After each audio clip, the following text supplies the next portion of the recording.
आए दिन किस्से कहानियों में भूत प्रेत और पिशाच के बारे में सुनते रहते हैं, पर भारत के हर राज्य में कुछ खास तरीके की सुपरनैचुरल एंटिटीज होती हैं जो उस राज्य के लोकल फोकलोर का हिस्सा है। जैसे बिहार में पंडुप्पा, कर्नाटका में नालेबा, महाराष्ट्र रीजन में खबीस या चकवा पाए जाते हैं। ठीक उसी प्रकार उत्तराखंड के पहाड़ों में पाए जाते हैं मसान, अचारी और ब्रह्म राक्षस। अगर आप पहाड़ों की सभ्यता से परिचित नहीं हैं और दिल्ली, आगरा जैसे मैदानी इलाकों के तौर तरीके लेकर पहाड़ के इन दूर दराज गांवों को एक्सप्लोर करने का मन बना रहे हैं ना, तो हो सकता है आपका सामना उत्तराखंड की इन शक्तियों से हो जाए। और एक बार जो आप इनके चपेटे में आ गए ना दोस्त, तो खुद को इनसे आजाद करवाने के लिए आपको इन पहाड़ों में वापस आना पड़ेगा।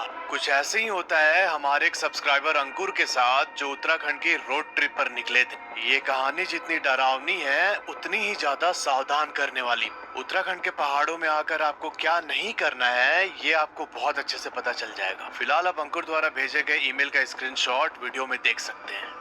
अंकुर उत्तर प्रदेश के बिसलपुर शहर के रहने वाले हैं। जून 2020 में ये देहरादून आते हैं एक डिफेंस एकेडमी के अंदर एडमिशन लेने। इनको एयरफोर्स के एग्जाम की तैयारी करनी थी और उस एकेडमी वालों ने ही स्टूडेंट्स को हॉस्टल प्रोवाइड कर रखा था। अभी इस समय जब अंकुर हॉस्टल में शिफ्ट हुए हैं तो इनके 4 दोस्त बनते हैं, शिवम, कपिल, आदि और अमित। शिवम और कपिल कानपुर से थे, आदि बिहार से, और जो अमित लड़का था ये राजस्थान से था। अब ये लोग तैयारी तो कर ही रहे थे, पर टाइम के साथ साथ इनकी दोस्ती भी बहुत तगड़ी हो चुकी थी। कुछ महीनों के बाद इनका एग्जाम होता है और इनमें से किसी का भी सिलेक्शन नहीं हुआ। तब इन लोगों ने डिसाइड किया कि यार हम फालतू में यहाँ पे अपना टाइम भी वेस्ट कर रहे हैं और पैसा भी बर्बाद हो रहा है। सब अपने अपने शहर वापस जाके वहीं के कॉलेज से एक सिंपल ग्रेजुएशन करने लगे। धीरे धीरे समय बीतता गया और 3 साल के बाद इनका ग्रेजुएशन भी कंप्लीट हो जाता है। इस टाइम पर ये सारे लोग एक दूसरे से कॉल और वीडियो कॉल के थ्रू कनेक्टेड रहे हमेशा, पर एक बार भी इनका मिलना नहीं हुआ आपस। 15 अप्रैल 2024 को कपिल का व्हाट्सएप पे ग्रुप कॉल आता है। ये बोलता है कि यार इतने टाइम हो गए हम लोग मिले भी नहीं है, क्यों ना हम लोग साथ में एक ट्रिप करते हैं, अपना रीयूनियन भी हो जाएगा। वैसे भी थोड़े टाइम के बाद हम में से कुछ लोग मास्टर्स करने चले जाएंगे बाहर, किसी की शादी हो जाएगी और पता नहीं फिर हम मिल पाएंगे कि नहीं आगे। अब ये बात सुनकर इनमें से कोई भी मना नहीं कर पाया। ये सब लोग एक पर्टिकुलर लोकेशन पे अग्री होते हैं और वो था उत्तराखंड का मुंशियारी हिल स्टेशन। अब जो अंकुर लड़का है इसका घर तो उत्तर प्रदेश के बिसलपुर शहर में था और वहां से मुंशियारी का डिस्टेंस अराउंड 375 किलोमीटर। उसने बोला कि देख, सबसे नियरेस्ट मेरा ही घर है, तो तुम लोग सब मेरे घर पर आ जाओ 2-3 दिन पहले और थोड़ा तैयारी वगैरह करके हम लोग रोड ट्रिप पर निकल जाएंगे। 25 मई 2024 को सब लोग अंकुर के घर बिसलपुर पहुंचते हैं। 26 पूरा दिन इन्होंने आराम किया और 27 को इनका प्लान था कि शाम में हम निकलेंगे बिसलपुर से मुंशियारी के लिए। यहाँ अंकुर बोलते हैं कि यार हम लोग 5-6 बजे के बाद ही निकलेंगे क्योंकि उस समय हमें रात को कोई ट्रैफिक नहीं मिलेगा। पर अंकुर शायद इस बात से अनजान था कि इस ट्रैफिक को स्किप करने के चक्कर में इन्हें कोई और ही मिलने वाला था। शाम को 5 बजे सबने अंकुर की टाटा हैरियर गाड़ी में अपना सामान लोड किया। शाम के 7 बजे ये लोग फाइनली अंकुर के बिसलपुर वाले घर से निकलते हैं मुंशियारी के लिए। कोई 50 किलोमीटर चलने के बाद इनको एक बियर की दुकान दिखी, तो वहाँ पर इन्होंने अपना बियर वगैरह उठाया और पीते खाते आराम से म्यूजिक चलाते हुए ये लोग धीरे धीरे आगे बढ़ रहे थे। 3 साल के बाद मिले थे ये लोग, बहुत सारी बातें थी करने को। अंकुर बताते हैं कि बिसलपुर से 90 किलोमीटर चलने के बाद बिसलपुर और बनबासा के बीच एक जगह आती है खातिमा नाम से। अब ये जो खातिमा वाला एरिया है ना, ये 18 किलोमीटर का स्ट्रेच पूरा जंगल का है। अंकुर धीरे धीरे अपनी गाड़ी ड्राइव कर रहा था उस जंगल वाले रास्ते पे। रात के कोई 10:15 हो चुके थे और तभी जो आदि लड़का था जो बिहार से आया था यहाँ पर घूमने के लिए, ये अंकुर के कंधे पे हाथ रख के बोलता है कि भाई रुक, मेरे को टॉयलेट लगा है। अंकुर ने गाड़ी साइड में खड़ी की, वहीं जंगल के बीचों बीच। आदि कार से बाहर निकलता है टॉयलेट करने के लिए। यहाँ पर अंकुर मजाक में ही बोलता है अपने दोस्तों से कि किसी और को भी करना है तो जाके कर लो, वरना बार बार गाड़ी नहीं रुकूंगा, और अगर बाद में रुकवाया तो मैं 200 रुपए सबसे चार्ज करूंगा टॉयलेट कराने के। ये बात करके ये लोग अपना हंसी मजाक करने लगे। अब हंसी मजाक के दौरान समय कैसे निकल गया पता ही नहीं चला। आदि को गए हुए कोई 8-10 मिनट हो चुके थे। इनका एक दोस्त कपिल बोलता है कि अरे अंकुर, आदि अभी तक आया नहीं वापस, इतना देर क्या टॉयलेट कर रहा है। अमित बोलता है कि साले ने बियर पी रखी है, कहीं ऐसा ना हो कि रोड के किनारे ही पर सो गया। ये बात बोल के अमित गाड़ी से बाहर निकल और भाई साहब इसकी नजर आदि पे पड़ी। आदि जहाँ टॉयलेट करने के लिए रुका था वहीं पे खड़े होकर जंगल की तरफ देख रहा है एकटक। अमित ने यहाँ पे आवाज लगाया कि अरे आदि, कितनी देर पेशाब करेगा, आना गाड़ी में। तब आदि वहीं खड़े होके बोलता है कि अमित, सबको गाड़ी से बाहर निकाल और जल्दी आ यहाँ पे। अमित अपने बाकी दोस्तों को लेके आदि के पास पहुंचता। आदि बोलता है यहाँ पे कि भाई सामने देखना कितनी सुंदर लड़की खड़ी है। ये सब लोग आदि के साथ साथ उस जंगल की तरफ देखने लगे, पर इनको कोई भी लड़की नजर नहीं आ। आदि बोलता है कि अरे देखना वो जा रही है यार यहाँ से। सबने बोला कि दिमाग खराब हो गया क्या आदि तेरा? ना यहाँ पर कोई गाड़ी रुकी है, ना कोई बाइक रुकी, कहाँ से कोई लड़की उतर के जाएगी उधर? कपिल बोलता है कि तूने ज्यादा पी रखी है आदि, इसलिए तुझे चढ़ गई है, चल गाड़ी में बैठ चुपचाप। यहाँ पर आदि उस जंगल की तरफ देखते हुए कार तक पहुंचता है। इन सब ने आदि को लेके कार के अंदर बैठाया। आदि लगातार यही बोल रहा था कि भाई मैंने देखी है, वो लड़की बहुत प्यारी थी, उसने मेरे को देख के स्माइल की और फिर जंगल की तरफ जाने लगे तुम लोग जैसे ही पहुंचे मेरे पास। अंकुर ने बताया कि उनको इस रास्ते पर आदमी के नाम पे सिर्फ जो वन विभाग के 2 चेक पोस्ट होते हैं वही दिखाई दिए, उसके अलावा कोई भी इंसान नजर नहीं आया इनको। अभी इन लोगों ने जैसे तैसे आदि को समझा बुझा के गाड़ी के अंदर बैठा दी। आदि लगातार खिड़की के साइड से बाहर की तरफ ही देखे जा रहा था।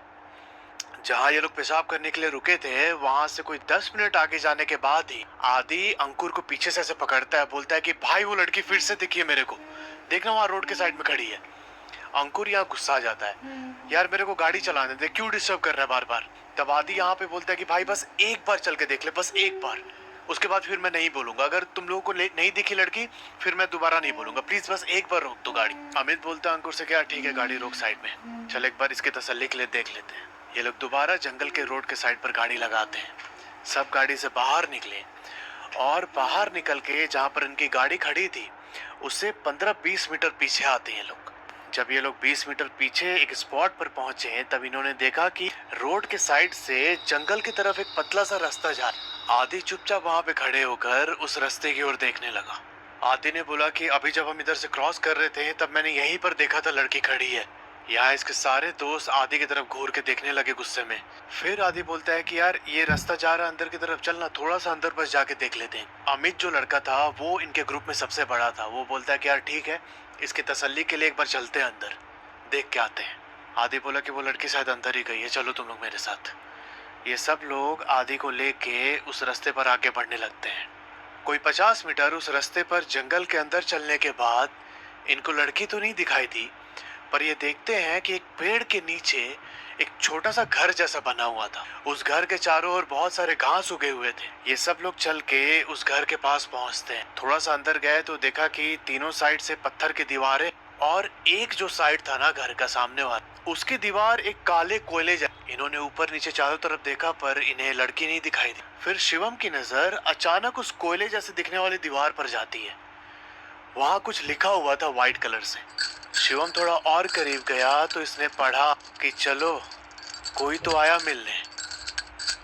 शिवम सबको बुलाता है, भाई ये देखना यहाँ पे क्या लिखा है। अब जैसे इन सब ने वो लाइन पढ़ी ना, सबके अंदर एक ठंडी लहर दौड़ गई डर की। उस पॉइंट पे कोई भी एक दूसरे से बात नहीं कर रहा था। बस अमित ने बोला सबको कि यार चलते यहाँ से। इन सब ने आदि को पकड़ा और वहां से सीधा कार के पास ले गए। पर आदि लगातार चिल्ला रहा था कि यार वो लड़की से तो मिल लेते, उस लड़की से तो मिल लेते। इन सब ने डांटते हुए आदि को कार के अंदर बैठाया और जिस टाइम पर ये लोग कार के अंदर बैठे उस समय 10:45 हो रहे थे। वहां से 64 किलोमीटर ड्राइव करने के बाद ये लोग पहुंचते हैं सीधा नौला पान। मुंशियारी यहाँ से और 235 किलोमीटर दूर था। अच्छा, ये जो लिखने वाली बात थी दीवार पे, मैं इसके बारे में थोड़ा सा रिसर्च कर रहा था कि क्या ऐसे आत्माएं और स्पिरिट्स लिख सकती हैं खुद से ये लाइंस। तब मैंने बहुत सारे फोरम पे पढ़ा कि हाँ वो लिख सकती हैं अगर उन्होंने किसी को पोजेस कर लिया है, वो उसके थ्रू अपनी बात को लिखवा सकती। पर ये चीज उस समय इनमें से किसी के भी दिमाग में नहीं। ये लोग नौला पानी पहुंच चुके थे और फिर अंकुर ने कार रोकी, बोला कि यार थोड़ा सा आराम करते और फिर हम आगे बढ़ेंगे, मेरा दिमाग एकदम काम नहीं कर रहा है। अब इस नौला पानी गांव में ही एक किराने की दुकान है जिसका नाम है महाकाल किराना स्टोर।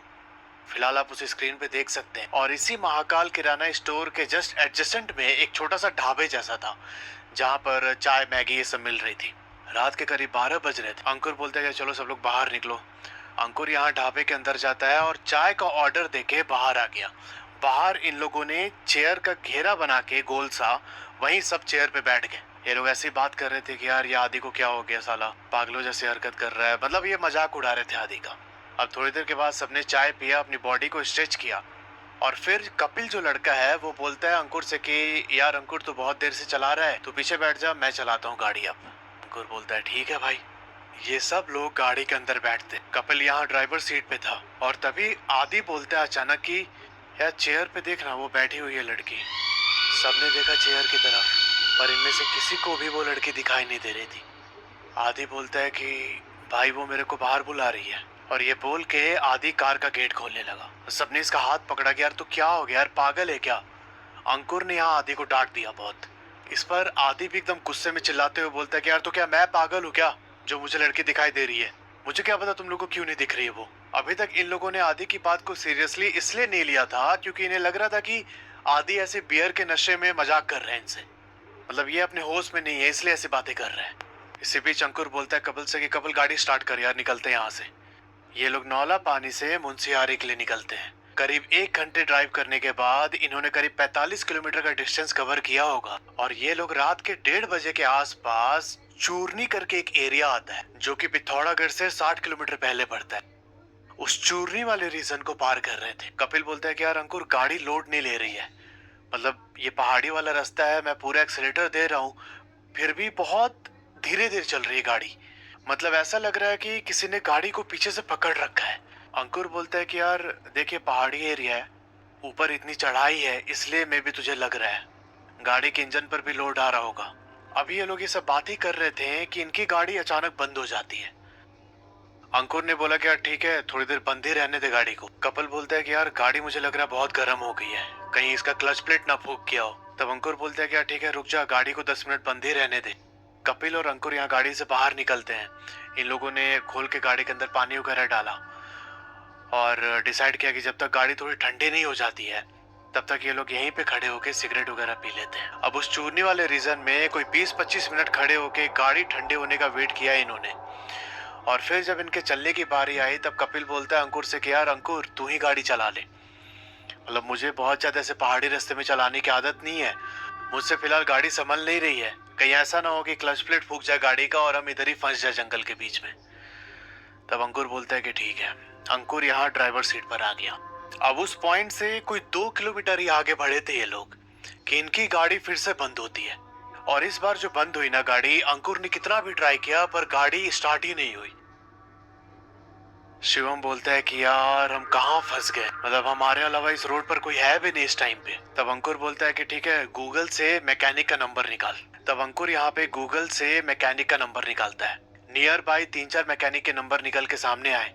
अंकुर ने एक एक करके सबको कॉल किया, दो ने तो फोन ही नहीं उठाया, और एक जो मैकेनिक था वो बोलता है कि मैं कल सुबह 10 बजे से पहले नहीं आ पाऊंगा। फिर जो लास्ट मैकेनिक था जिसे अंकुर ने कॉल किया उसका घर बिल्कुल नियरेस्ट था इनके लोकेशन से। वो बोलता है कि भैया एक काम करो, अभी 2 बज रहे हैं, मैं सुबह 5 बजे आपके पास पहुंच जाऊंगा, आप मुझे कार की फोटो और लोकेशन भेज देना व्हाट्सएप पे। फिर वो मैकेनिक बोलता है कि भैया कुछ भी हो जाए आप लोग अभी कार के अंदर जाओ और बाहर मत निकलना गलती से भी, जब तक मैं आपके पास ना पहुंच जाऊं। गाड़ी तो आपकी स्टार्ट नहीं हो रही है, अंदर ब्लोअर चला के चुपचाप सो जाओ। उसने 2-3 बार बोला कि गाड़ी का कांच बिल्कुल बंद रखना, और आसपास से कोई भी गुजरे, कोई भी हाथ दे, नॉक करे, किसी की भी आवाज आए, आपके दोस्त की भी आवाज सुनाई दे तो आप लोग निकलना मत गाड़ी से बाहर, चाहे कुछ भी हो जाए। जब फोन पर मैकेनिक की ये बात अंकुर ने सुनी तब इसके अंदर ना एकदम डर बैठ गया। इसके दिमाग में आदि को लेके बहुत सारी बातें चलने लगी। ये शिवम को अपने पास बुला के बोलता है कि यार आदि जो है ना उसको बीच में बैठाओ, बीच वाली सीट पे। पीछे की सीट पर बीच में आदि बैठा था और दोनों साइड इसके दोस्त, आगे ड्राइवर सीट पर अंकुर और उसके बाजू वाले सीट पे शिवम। ये सब लोग गाड़ी का कांच वांच लगा के अंदर ही आराम करने लगे। अंदर बैठे बैठे ये लोग बातें करने लगे कि यार पता नहीं किसका मुंह देख के उठा था कि ये सब हो रहा है हमारे साथ। सब बहुत ज्यादा पैनिक कर रहे थे, और मैंने आपको बताया था कि अमित इनमें सबसे बड़ा था। अमित बोलता है कि इतना लोड क्यों ले रहे हो, 3 घंटे हैं, गाने वाने चलाओ, मस्ती करते हैं यार, बातें बातें करते हैं, हम लोग एंजॉय करनी तो आए ट्रिप पे और ये सारी चीजें याद रहेंगी हम लोगों को। तब इनके अंदर का माहौल थोड़ा सा लाइट होता है, ये गाना बजा के अपना बात बात करने लगे। कोई आधे घंटे के बाद जब घड़ी में 2:30 बजे तब इन्होंने देखा कि सामने से एक कार आ रही है इनकी तरफ। जो अभी तक एकदम लाइट सा माहौल था ना, ये एकदम सीरियस हो जाता है। अंकुर बोलता है कि यार गाना बंद कर, कोई आ रहा है। धीरे धीरे वो कार इनके बिल्कुल करीब आके रुक जाती है। इनके गाड़ी का कांच अभी भी ऊपर चढ़ा हुआ था, जो वो कार आके रुकी, उसके ड्राइवर सीट पर एक अंकल और उनके बाजू में आंटी बैठी हुई थी। वो अंकल अपनी गाड़ी का शीशा नीचे करते हैं। कोई 60-65 साल उम्र होगी उनकी। और उन्होंने इनसे पूछा कि यहाँ पे क्या कर रहे हो, मतलब ऐसे हाथ से इशारा करके। कपिल बोलता है कि अंकुर, गाड़ी का कांच नीचे मत करना भाई। अंकुर ने यहाँ अंकल को कोई भी रिस्पॉन्स नहीं दिया। वो एकदम चुपचाप सामने की तरफ देख रहा है, उनसे आई कांटेक्ट भी अवॉइड कर रहा था। वहां पर खड़े होकर अंकल ने 2-3 बार हॉर्न बजाया। तब अमित बोलता है कि यार मुझे लग रहा है ये कोई गांव वाले ही हैं, हमें इनसे बात करना चाहिए एक बार। अंकुर सबकी तरफ देखता है तो कपिल ने बोला कि ठीक है, एक बार कांच थोड़ा सा नीचे करके बात कर ले। अंकुर ने अपना कांच नीचे किया। तब वो अंकल बोल रहे हैं कि यहाँ पे क्या कर रहे होते हैं। अंकुर ने उनको सारी बात बताई कि हमारी गाड़ी खराब हो गई है, मैकेनिक का वेट कर रहे हैं जो कि सुबह 5 बजे आएगा। तब अंकल बोलते हैं कि गाड़ी का कांच ऊपर कर लो और चुपचाप गाड़ी के अंदर ही रहना। बाहर जंगली जानवरों का खतरा है और उसके साथ साथ बहुत सारी चीजें हैं, तो तुम लोग कुछ भी हो जाए गाड़ी से निकलना मत। अंकल उनको वार्निंग देने आए थे। उत्तराखंड में अगर ऐसी नेगेटिव एनर्जी है तो उससे ज्यादा यहाँ पर देवता होते हैं। वो किसी भी रूप में आके आपको वार्न करेंगे या फिर आपको मुसीबत से निकालेंगे। ये उत्तराखंड में बहुत ही आम बात है। गाड़ी का शीशा चढ़वाया और 2-3 बार वार्निंग दी कि कुछ भी हो जाए निकलना मत। ये बोल के अंकल वहां से आगे बढ़ गए।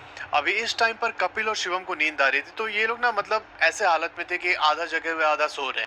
पर अमित, आदि और अंकुर ये तीनों जगे हुए थे पूरी तरीके से।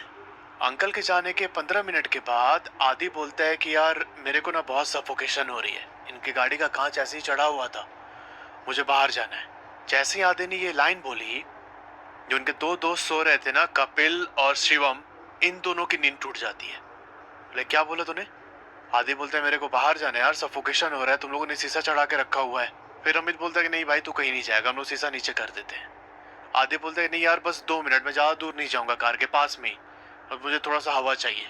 यहाँ पर सबने अपनी गाड़ी का शीशा नीचे किया और आदि गाड़ी से बाहर निकल के थोड़ी दूर पे जाता है। 1-1.5 मिनट के बाद अंकुर बोलता है कि यार अमित, तुझे कुछ सुनाई दे रहा है, कोई आवाज आ रही है? अमित बोलता है कैसी आवाज? तब अंकुर बोलता है कि आदि किसी से बात कर रहा है। तब कपिल बोलता है साइड से कि यार हो सकता है अपने घर पे फोन से बात कर रहा हो। तब यहाँ अंकुर बोला कि नहीं, वो जिससे बात कर रहा है उस दूसरे इंसान की भी आवाज आ रही है, ध्यान से सुनो। तब सबने बहुत गौर करके सुनना शुरू किया। तब ये सुनते हैं कि आदि धीरे धीरे किसी से बात कर रहा है और उधर से एक फीमेल इसको रिस्पॉन्ड कर रही थी। फोन पे बात कर रहा होता तो इस लड़की की आवाज थोड़ी ना सुनाई देती इनको। भाई इन सबके दिमाग का एंटीना यहाँ ऊंचा हो चुका था। अंकुर ने हल्का सा अपनी गाड़ी का गेट खोला और ऐसे झांकता है, ये देखता है कि जहाँ पर इसकी कार खड़ी है उसके बिल्कुल रोड की साइड पर थोड़ा सा पीछे जाके, ऐसा होता है ना कि रोड सेफ्टी के लिए घाटियों में ऐसे छोटी सी पुलिया बनाए रहते हैं, तो आदि उसी पुलिया पे बैठा हुआ है और एक साइड मुंह करके किसी से बात कर रहा था। अंकुर बोलता है कि यार गाड़ी से जल्दी बाहर निकलो तुम लोग। ये सब बाहर निकल के आदि की तरफ बढ़ने लगते हैं और जब बिल्कुल करीब पहुंच गए उसके, तब अमित बोलता है कि किससे बात कर रहा है तू? आदि ने यहाँ कोई जवाब नहीं दिया। अभी तक इसका गर्दन ऐसे टिल्टेड था ना, ये बिल्कुल ऐसे सीधे होके अमित की तरफ घूरने लगता है। तब अंकुर बोलता है कि घूर कैसे रहा है तू, किससे बात कर रहा है बता? तब आदि अंकुर की तरफ भी घूरने लगा। अंकुर ने बोला कि एक थप्पड़ लेगा भी यही ठीक हो जाएगा। तब यहाँ पर आदि का जो रिएक्शन था ना, उसने इन सारे लड़कों को अंदर से झकझोर दिया एकदम। आदि बोलता है कि तुम लोग 10 बजे से ही मेरे को परेशान कर रहे हो ना, ऐसे मुझे आदि से बात भी नहीं करने दे रहे हो। यहाँ पर आदि की आवाज के साथ साथ एक लड़की की आवाज भी निकल रही। जैसे ही इन सब ने आदि का वो रूप देखा, ये बहुत ज्यादा डर गए। अमित यहाँ पर कांपते हुए पूछता है कि आदि तुझे क्या हो गया यार, तू ऐसे क्यों रिएक्ट कर रहा है? तब आदि बोलता है कि कुछ नहीं हुआ मेरे को, मैं इसे अपने साथ लेके जाऊंगी। अमित ने पूछा कि कहाँ कहाँ लेके? तब आदि फिर से उस लड़की की आवाज के साथ ही बोलता है कि वहीं लेके जाऊंगी जहां से तुम लोग इसे भगा के लाए हो।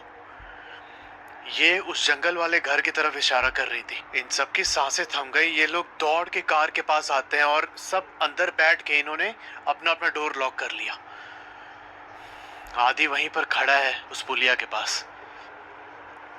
थोड़ी देर के बाद आदि चल के कार के पीछे गया और इन्होंने देखा कि आदि कार को पुश करके खाई की तरफ ढकेलने की कोशिश कर रहा है।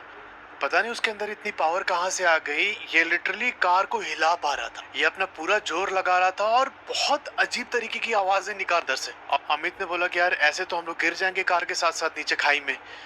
ये अंकुर को लेके बाहर निकलता है और इसने जाके पीछे आदि को एक थप्पड़ लगा दी। बोला क्या नौटंकी कर रखा आदि तूने। तब आदि बोलता है कि मेरे को मारे अनुज, अब तुम में से कोई भी नहीं बचेगा।